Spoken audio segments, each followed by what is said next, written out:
Praise lord. ఎలా ఉన్నారు? బాగున్నారా? లూకాసు వార్త 2వ అధ్యాయం 16-17 వచనాన్ని చదువుతున్నాను చూడండి. త్వరగా వెళ్లి మరియను యేసేపును తొట్టిలో పండుకొని ఉన్న శిశువును చూచిరి. వారు చూచి ఈ శిశువును గురించి తమతో చెప్పబడిన మాటలు ప్రచురము చేసిరి.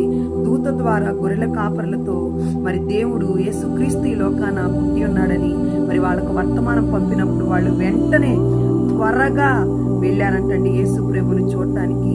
మరి ఈ డిసెంబర్ మాసంలో క్రిస్మస్ సందర్భంగా ఎన్నో వర్తమానాలు వింటున్నావు, ఎన్నో ఉపదేశాలు వింటున్నావు.